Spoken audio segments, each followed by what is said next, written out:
Okay, I think we're live.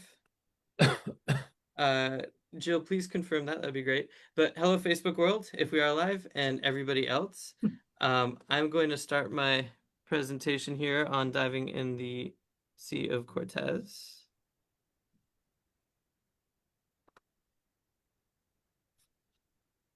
Okay. Jill, is that working? I don't see it yet on the Facebook page. The aquarium of the world, Sea of Cortez. I think it does say it's live streaming. You might just have to refresh the Yeah. channel page. Oh, well, hopefully it is. If not, this is recorded and we'll have to send it back to Yes, everybody. we're live. We're It's live. working. Awesome. Yeah. Okay, great. Thanks everybody for waiting for those technical difficulties. It happens every time when we do a webinar.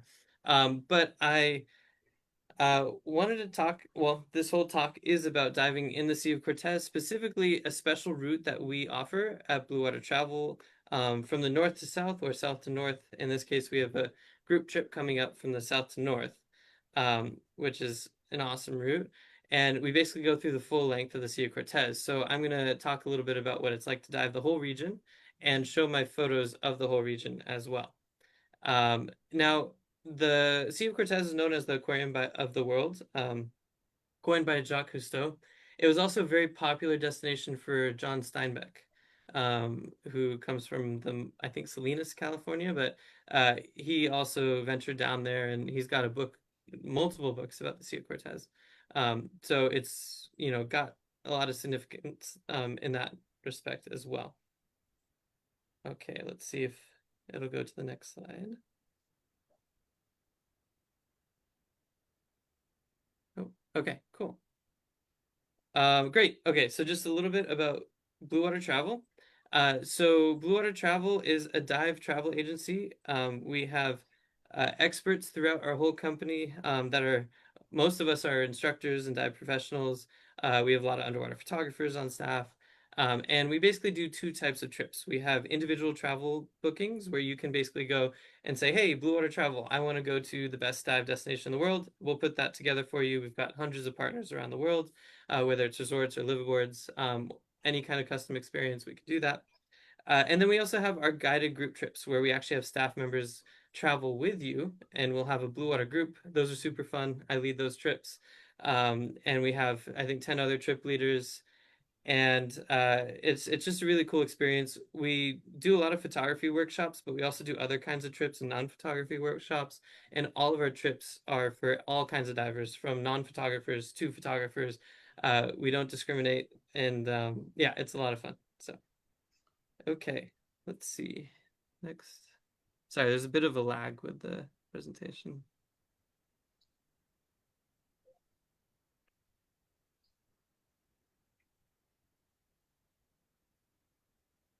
Okay, there we go. So yeah, welcome to the Sea of Cortez. It's got everything from the tiniest of nudibranchs and skeleton shrimp, to the largest of pelagics, including the world's largest fish, the whale shark, which almost every trip to the Sea of Cortez, you probably will see that, unless you go during the wrong time of the year, but we'll tell you the right time of year. Um, and you typically have warm water, and it's a dream for a lot of photographers. The nice thing about the Sea of Cortez, it's easy to get to from the US, and I'll explain that. There are three, no wait, four? Yeah, four main diving regions in the Sea of Cortez. I would agree with that. I would almost say there's five, but the first region is the Midriff Islands. That's in the north. Now, as you go north to south in the Sea of Cortez, you tend to have greener, colder water in the top, and then bluer, warmer water in the bottom. Uh, but there's a lot of differences in diversity as well because of the currents and the way they're situated. So when you're on the north of the Sea of Cortez, you tend to have more macro critters, which is very cool. And then when you're on the south, you have a lot more schools of fish, larger pelagic animals, sometimes even manta rays. Although I've seen manta rays in the north as well. And yeah, it's just a different amount of diversity. So the Midriff Islands are great for finding blennies, nudibranchs. Black coral forests are really prominent there, and that's really cool. Halfway down you have the Loreto region, which is kind of a mix of north and south. Um, and then you've got Los Animas. So I would kind of count those as the middle region that I haven't talked or we don't have on the slide here. But Los Animas is kind of also a little bit more southerly where it has clear water. But between Loreto and Los Animas, you start to have, you go from having all these blennies and interesting diversity of critters to larger animals, sea lions. You can have occasional pelagic species usually in that area. And that one of the cool, unique things about the Explore Baja trip and doing the full length of the Sea of Cortez, you can find pelagics. So I've seen sperm whales there, which is really cool, dolphins, and that can be a really amazing experience. As you go farther south, you have La Paz, which is known for its sea lions, clear water, big schools of sardines, big schools of fish, whale sharks. Although you also have whale sharks in the Midriff Islands too. And then finally at the bottom, you've got Cabo Pulmo, which is arguably one of the um, most famous regions in the Sea of Cortez. It's known for the giant tornado of jacks, which you might have seen a photo of, as well as just large, vibrant coral reefs and healthy ecosystems and big fish. So, okay. Now let's see if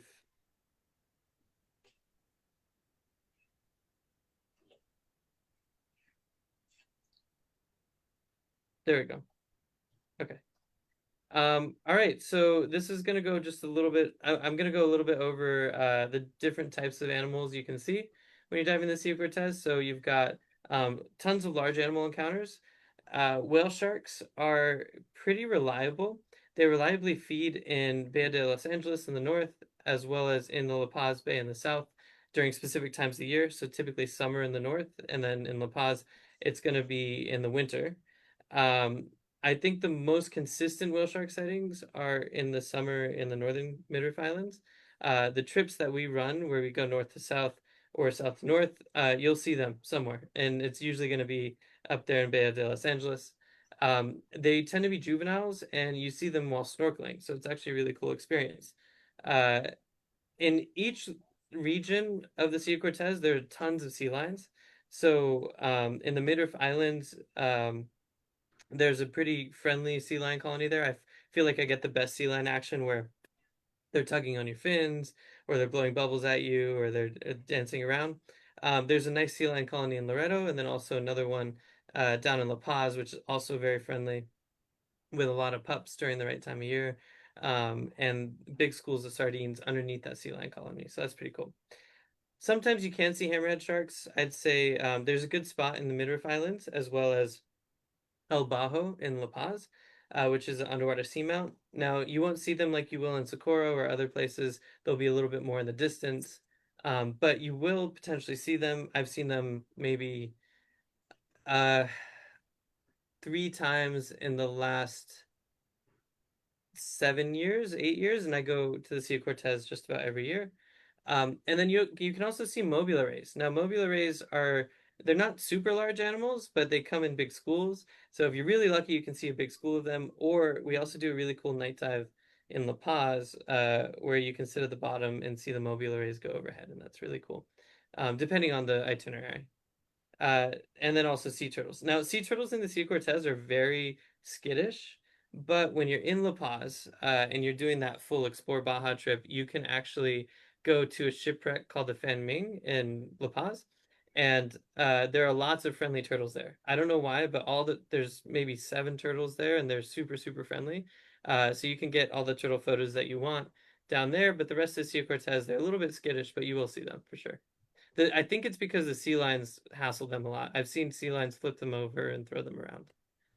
Um, okay, macro encounters. So macro encounters are fantastic, especially in the northern Sea of Cortez, but at specific sites in the southern Sea of Cortez, um, you'll also see a lot of the same critters.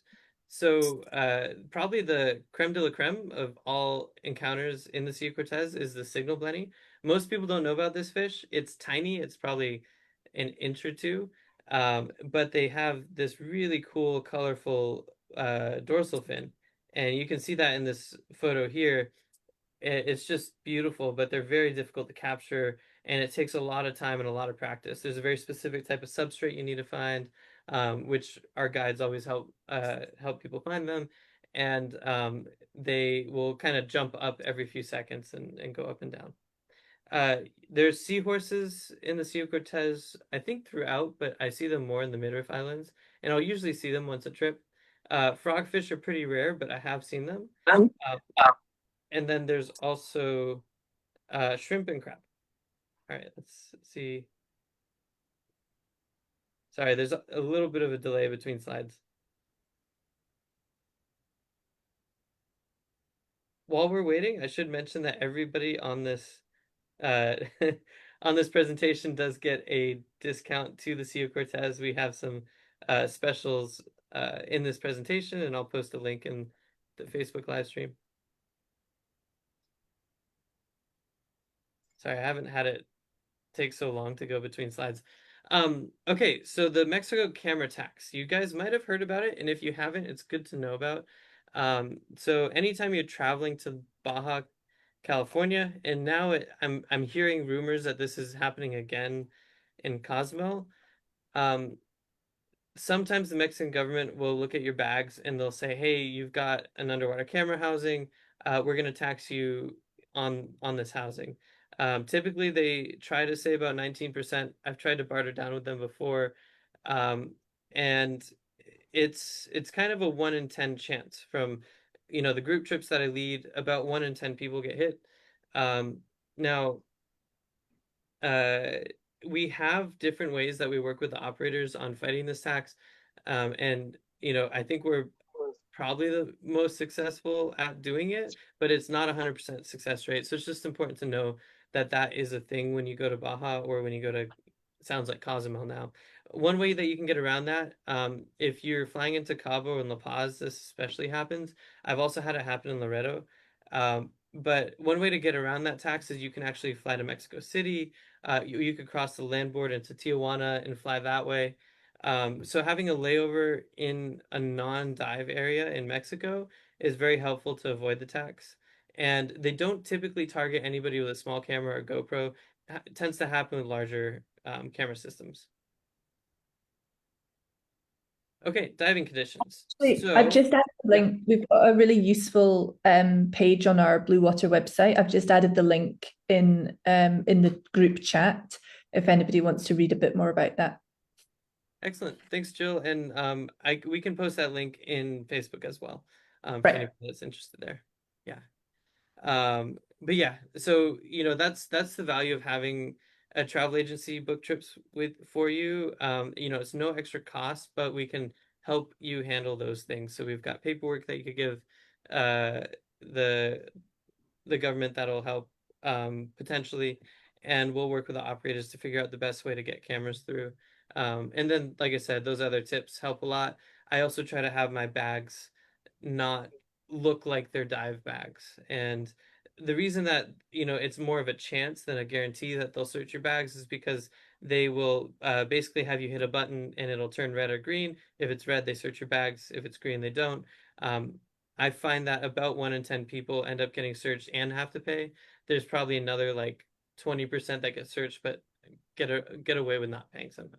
So, in the Sea of Cortez, the average water temps vary quite a bit. Now it can be in the dead of winter, 60 degrees up to 86 degrees. Most people don't dive in the winter unless you're going to La Paz. Um, and most of the trips that we run aren't really during that time. So July to December tends to be the best time to dive. Um, and I would say October and November throughout the whole Sea of Cortez are the prime season. I really love diving there during that time. I would say you also get the best visibility kind of at the end of summer towards September, October. It starts to get windier around November in La Paz.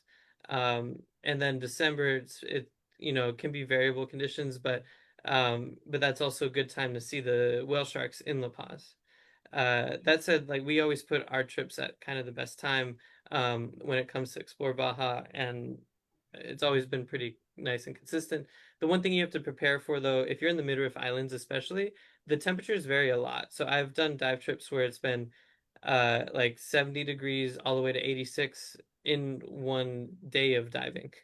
So you can have a dive. I think the largest change I had was like 70 to 83 or 70 to 82. And Hmm. that can happen just with different thermoclines, different currents. You always want to check your moon cycles as well. You'll have more current if there's a full moon, less current if there's not a full moon. Um, More current can bring more life, but if there's less current, you can sometimes do more interesting sights that they don't do when the current is up. So just some things to consider.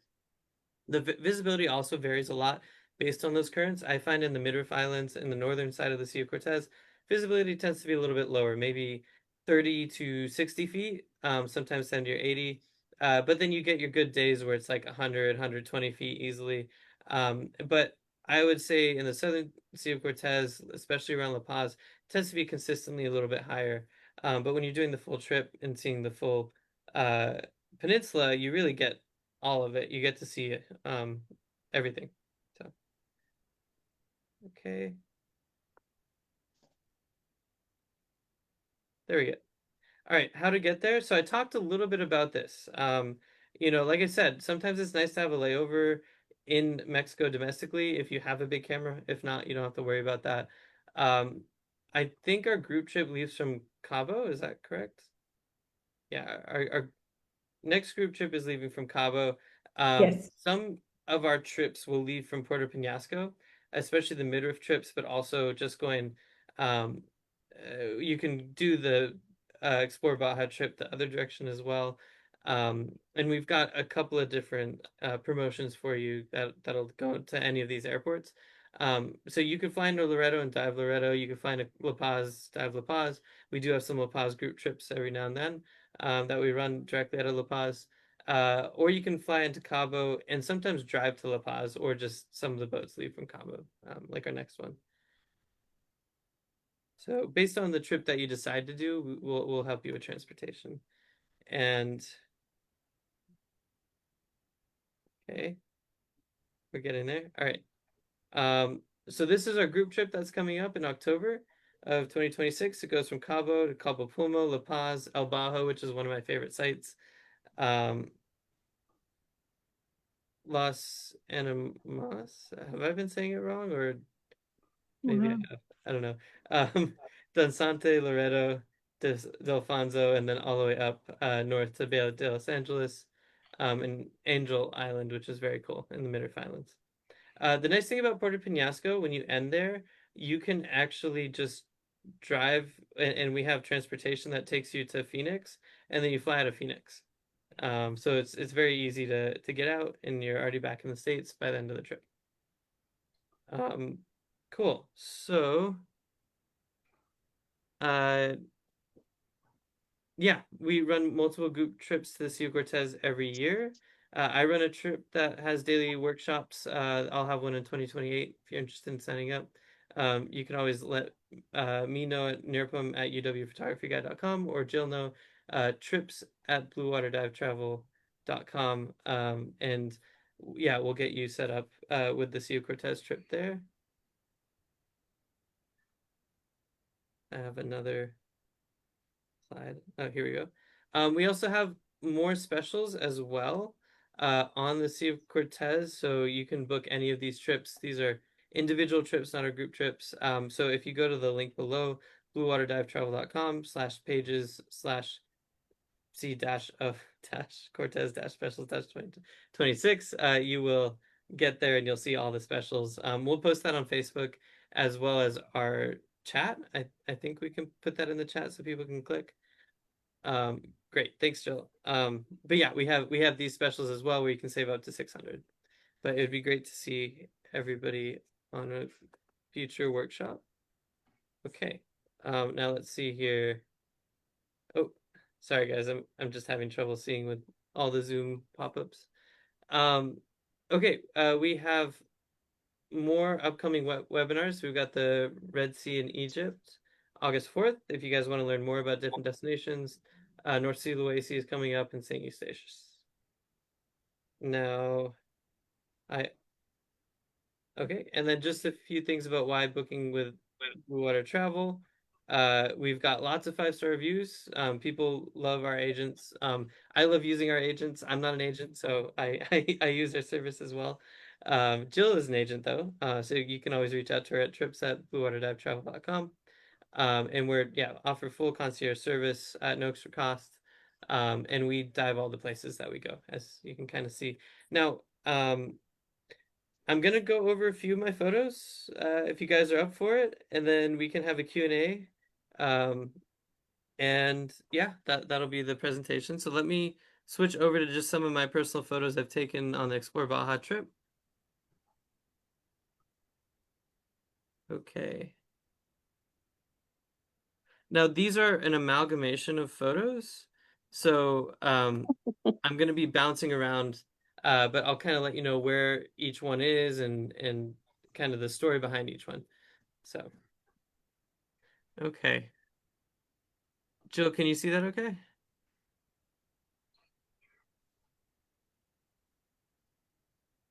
There we are. Okay, cool. So, this is one of my favorite nudies. It's a flabellina. There's lots of nudibranchs in the Sea of Cortez. People don't really realize that. And I think, when people first get to the Sea of Cortez, I'll be honest, they're like, well, this isn't the Caribbean. It's not um, the South Pacific. But you have to get in a new mindset when you're there. Everything is found in the sand and on the rocks, and it's especially in the Midriff Islands, it's very small stuff. But when you find it, it's really incredible. And all the animals, I feel like in the Sea of Cortez, have their own story and are a little bit more charismatic. So you'll see that in some of the upcoming images. This is a lizard triple fin.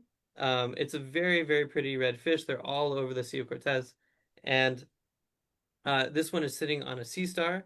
I just really like the contrasting colors. So this is actually a photo that I had in my head for a while, and I was trying to get a lizard triple fin on a sea star, and I finally saw one, and thankfully I was able to get the shot before it swam off. If you're a California diver, this might be familiar. This is a Spanish shawl. Believe it or not, the Sea of Cortez actually has a few California species that have adapted and look a little bit different. So this is also Spanish shawl. It just looks a little bit different. I've seen a California sheephead in the Midriff Islands, which is very cool. This is a giant jawfish. They're incredible fish. They're like the size of a softball and or maybe a little bit bigger. Uh, Dive masters like to feed them shrimp. I don't know how people feel about that, but it is kind of fun to watch them come out of their hole and eat the shrimp. But they're very curious. They've got a really interesting personality. This is a good example of what the reefs look like in the Midriff Islands. You got these beautiful starfish, which you saw with the lizard triple fin photo. You've got nice black coral. For some reason, it's called black coral, but it's green. I think it's because of the structure of the coral itself is black. This just shows you how much life there is. The sardines are everywhere, whether you're in the midriffs or La Paz. If you go during the right time of the year, you could just be in schools of sardines, which is one of the most amazing things. This is a whale shark in the northern Sea of Cortez, in the Midriff Islands and Bay de Los Angeles. It's a very cool, remote location. You usually end your trip there if you're just doing the midriffs, or it's just part of the Explore Baja trip. And I know a dive master who'd been there for 11 years, and he said he's never been there without seeing a whale shark. So it's very likely that you'll see it if you are there in the summer. Um, this is the elusive frogfish I was talking about. You don't always see them, but if you're lucky enough, you can find them in cracks, and they're very interesting critters. Here's one of the friendly sea lions in the northern Sea of Cortez at the Midriff Islands.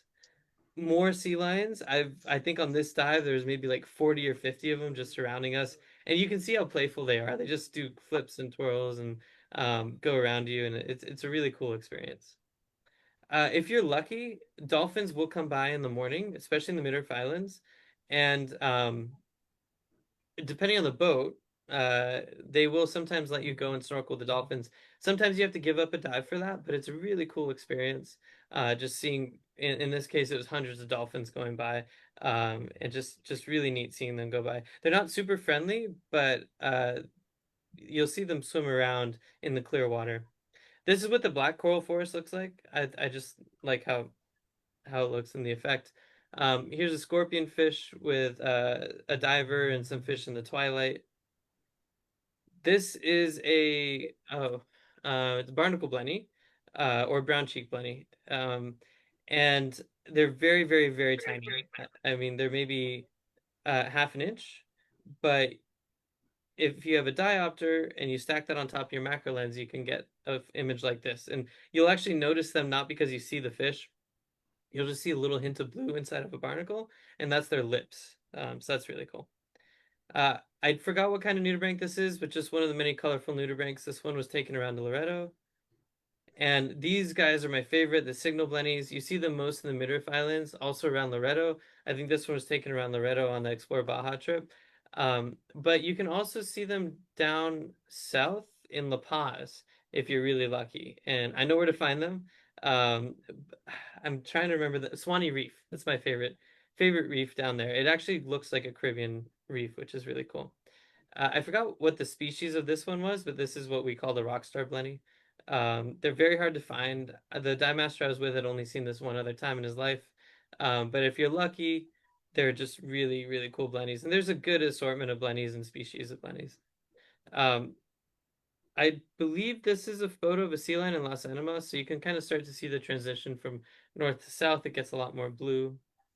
This is a sea lion that's just, grabbing onto my leg. They tend to like very bright colored fins, like white fins. Uh, and the nice thing about sea lions is they're interested in you, even though this one doesn't look like it. So they'll go to where you are. And one of the cool things you can do when it comes to photography is you can just go find a cool scene, like these light rays going into the water, and you can position yourself there and just wait for a sea lion to come through. And they often will, and it's a very cool experience to see that and to get the photo. This is El Bajo, one of my favorite dive sites. You can just see how much life there is and the diversity and the corals. I love the cup corals there because it looks a lot more like the Philippines or other places in the Indo-Pacific. Again, this is the reef. You can see all the coral and the sponges, which is really beautiful. And then when you're down in La Paz, you've got the friendly turtles on the Fang Ming, and they come right up to you. So it's a really fun experience to see those turtles. They don't mind divers at all. I don't know why. I mean, they'll just go about their daily business. They'll feed, they'll sleep, whatever they do, and they don't care how close you come. This is at Swanee Reef. Behind this is a lot of very pretty coral, but I think these are grunts. They form really cool schools, and they can be massive, massive schools of fish in the right time of year. It's really a special experience to see that. And I've got lots of different schools of fish. Now, underneath the grunts, you'll see lots of morays going through the reef, and this was a kind of a neat shot of a moray with the grunts. And there's a lot of morays in La Paz, especially. I don't remember seeing them as often in the northern Sea of Cortez, but especially the southern Sea of Cortez. I have a couple photos where you have multiple morays together, and we call that the eel condos in El Bajo. So there are great opportunities for morays. This is a playful sea lion pup, especially in the summer. There's sea lion pups in La Paz, or actually maybe this was October. This might have been October. The sea lion pups will play around with rocks. They'll play around with sea stars, and you can watch them throw things around. They'll actually eat these rocks as well because they use them for digestion. I found that out when I was reading about sea lions a couple days ago. This is me just teaching someone underwater. So the nice thing about going on a group trip with us is that, we're there all the time. And if it's a photo workshop, if you have a new camera, even if you're a beginner, it's totally fine. We work with you during that trip. And then also I tend to work with people underwater quite a bit. I get a kick out of it. It's a lot of fun, working in the environment because then you really learn how to do the photography. This is an octopus in the northern Sea of Cortez. There's tons of octopus. I've seen them in the southern Sea of Cortez as well, but I think there was a year, maybe 2 years ago or last year, when I was in the Midriff Islands and I saw maybe 8 to 10 octopus on a dive. I mean, we got tired of octopus by the end of the dive. So, given the right time of year, you can see lots of octopus. This is one of my favorite photos of one of my favorite critters. It's a photo I had in mind for a long time, and I finally got a chance to actually take it. So this is a blue spotted jawfish, and they're very unique critters. They're obviously blue spotted. They jump up and down out of their holes. They're very difficult to get photos of. And what I wanted to do here was get an interesting background that emulated the spots on the fish itself. And I think it did a good job with that. The trick to doing this is you actually take steel wool, and then I put some steel wool behind the jawfish, and I took a blue light and shined it on the steel wool, and that makes that cool effect. Here is a another nudibranch. I've forgotten some of the species names for them. These are a little bit bigger. They're white and orange and really pretty. This is one of the curious, friendly brown-footed boobies. So the you'll find that the boobies, especially in the Midriff Islands, they don't have any fear of people. When you're out there, you're the only one out there. Especially in the northern Sea of Cortez. In the southern Sea of Cortez, sometimes you'll see boats, especially around La Paz. But when you're in the midriffs, it really feels like you're just out there. And the boobies, they don't, think you're a predator. They'll come and walk right up to you. Or if you're sitting in the water with your head looking down, snorkeling, they come up to you because they think you're seeing something cool as well. So they'll snorkel with you. And that's how I got this photo. Here is a skeleton shrimp on the eye of a scorpion fish. And this is one of the coolest little tricks and tips I have for the Sea of Cortez. If you look on the eyes of the scorpion fish, you'll find skeleton shrimp. So they're really, really pretty shrimp, and it's so cool to see them on the eye. And I was just really stoked to get a photo where you can actually see this shrimp on the eye in the same shot, and I thought that was kind of neat. Another Spanish shawl. Another skeleton shrimp. You can see all the little baby skeleton shrimp on its back. This is a curious sea lion. Sometimes they get right up in your face. Sometimes they'll grab sticks and play with you. And this is one of my favorite places in La Paz in the southern Sea of Cortez. There's a place called the Sea Lion Cave where you can go in, and if you go to the entrance, you can watch the sea lions kind of swim in and out of the cave. And during the right time of day, in the morning or in the afternoon, you can get the rays of light going into the cave with the sea lion in there as well as a silhouette. In La Paz, especially El Bajo, you have really friendly porcupine fish or pufferfish. This is one of the many pretty damselfish. I just like the portrait. And usually, I mean, this was actually during an Explore Baja trip, I think, but usually you don't really go to land, but sometimes, especially if you're on a trip with me, I can ask people, hey, can we go to land? And when you do, this is one of the views from La Paz of the Sea of Cortez. It's just a really magnificent, quintessential view. In Loreto, sometimes you go on land there and you get a view there. I don't think this is the last photo, though it probably should be. But this is our one of our groups on our Sea of Cortez trip. This is one of the rays in the Midriff Islands. You can see the eye, which is really kind of unique.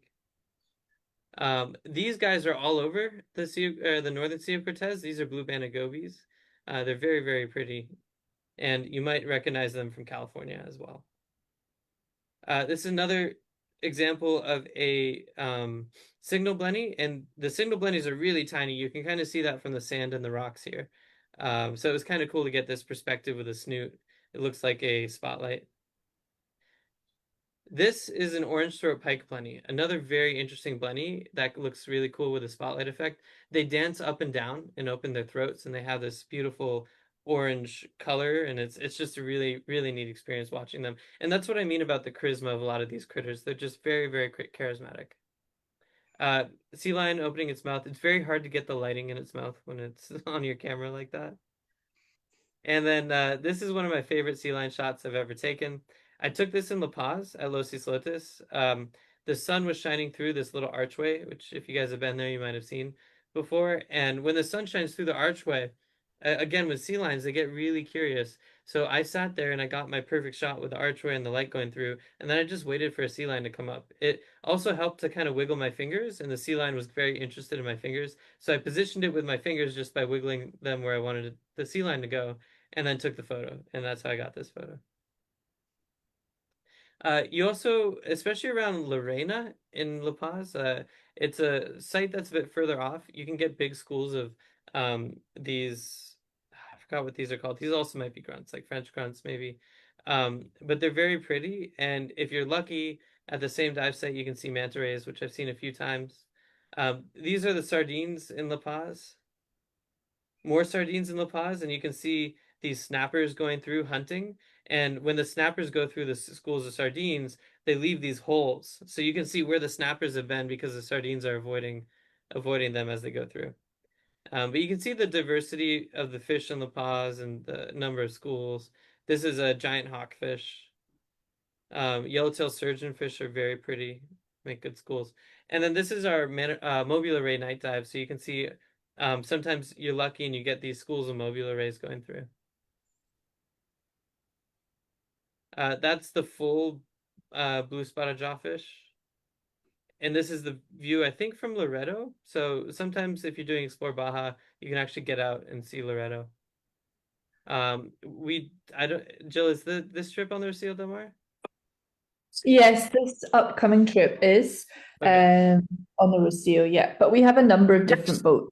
There are several boats that offer trips. I'll come on to that. There's a few questions about that, Yeah. so maybe I can in a minute. Yeah, The yeah. different, yeah.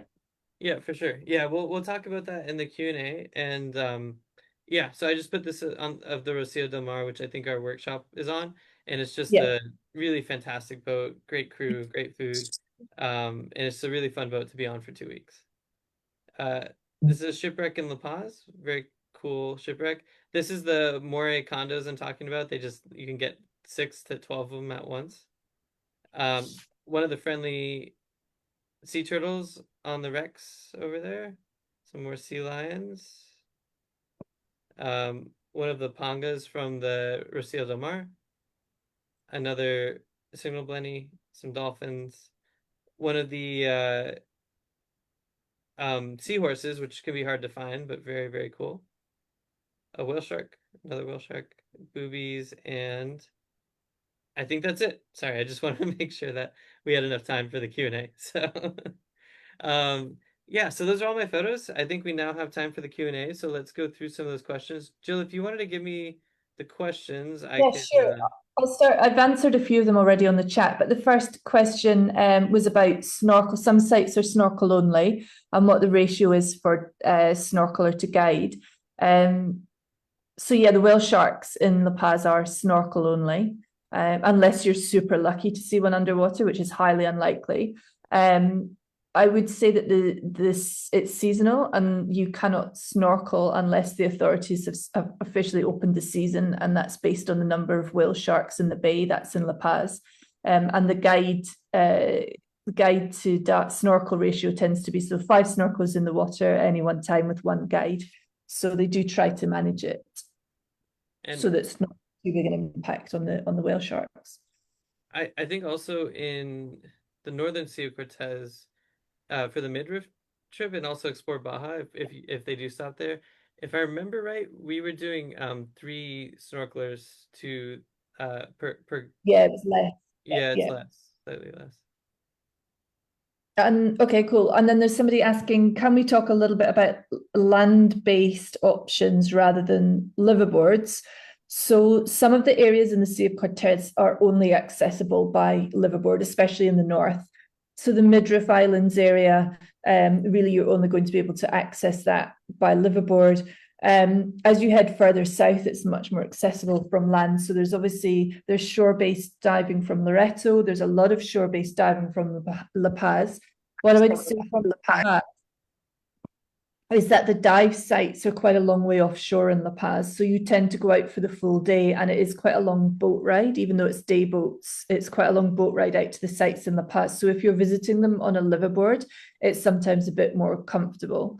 And then as you get down to the very south, Cabo Pomo is a national park area. So there is limited options in that area, but there are a couple of dive resorts down there. But the boat does, so on some of the itineraries, the liveaboards will visit the Cabo Pomo area as well. And I can add the link to our websites which show the full list of operators that we use. But what we tend to do in these areas is, especially in La Paz and Loreto, give you some options of different dive centres, and then they'll help us book a hotel that suits you. So rather than it being a dive resort, it tends to be a dive shop with a hotel. Did you want to add anything to that, Nirupam? I think just that, one of my favorite experiences is our La Paz group trip, which we don't run every year anymore now, but it is really cool and it's land-based as well. When you do a land-based trip, you do end up doing less diving, so it's usually about 2 to 3 dives, just because those boat rides are about an hour, and that's the same in Loreto. It's about an hour to get to the site there as well. Maybe a little bit less in Loreto, but uh, one of my favorite experiences though with that workshop is staying at the Hyatt place in La Paz and yeah, and then doing the blue water trip there. So yeah. Yeah, cool, thanks. And then somebody's asking about dive depths, the full range, really, everything from 10 feet all the way down to, 30 feet down to about 100 feet. You're doing the full range of dive depths depending on where the subjects are and what you want to see. The sea lion dives tend to be pretty shallow. Because they're up in the shallow water, but it is all recreational diving. Somebody's asked about decompression. No, there's no technical diving involved. And then it used to be the Hyatt. It's changed so about 2 years ago it changed to something else, and we don't Oh, use that now for the last La Paz group trip. We were in a marina waterfront hotel. But yeah, you're right. There used to be a Hyatt in La Paz, but that's gone now, down at the marina. got it. My bad. Yeah. Oh, that's all the questions in the chat. I'll just have a quick look at Facebook. Okay. Yeah, that's all the questions that we have from the chat and from Facebook. Cool. Did anyone have questions that they wanted to ask either in the chat or just in person? Yeah, there's some sort of a fee also that we have to pay when we get there, some park fee. Yeah, that's a new thing that's been introduced. It's for the flying into the Cabo Peninsula. Basically, it's a tourist fee. It's not a huge amount. I think it's around $12 or $15. You have to pay it by the time you depart. So they will ask for your proof of payment on departure.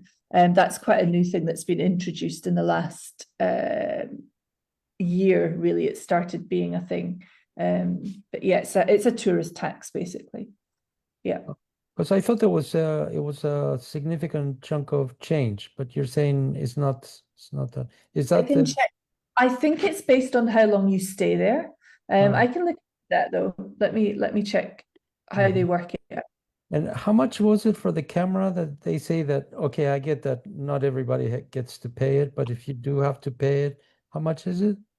So they usually start by saying it's 19% of the value of the camera, but the value is kind of chosen by them. Now they will usually go online and they'll look for your camera or your housing.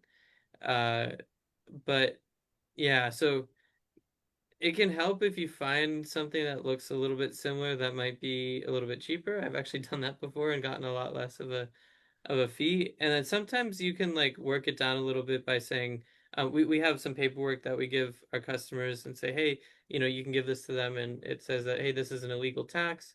It doesn't always work, but sometimes it does. Sometimes the operators will actually register your camera with the government. That's worked in the past as well, but also sometimes it doesn't. Um, but yeah, typically it's 19%, but it's not really always 19%. I don't find it to be usually more, but um you can get away with trying to barter sometimes. You just have to be very polite. So the tourist tax is called the Embrace It tourist tax. It's for anybody staying more than 24 hours in the Cabo Pulmo area. It's $30 per person, not to be mixed up with the Socorro Marine Park fees, which are a significant amount, but that's separate. So that's for diving in Socorro. Ah, okay. I think that's what I was confused. I thought that the Socorro tax applied to all of Baja. No, not at all. That's only for boats, people on boats visiting Socorro, specifically to Socorro. Ah, okay. Thank you. Thanks very much. Cool. Any other questions? Hopefully that means I covered a lot.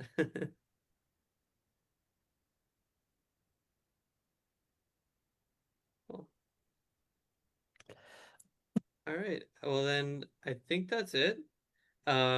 So yeah, thanks everybody for coming to the presentation. We really appreciate it and appreciate you taking the time. Especially those of you guys on Facebook too. Thanks for watching. And you can always email us with any questions at trips@bluewaterdivetravel.com.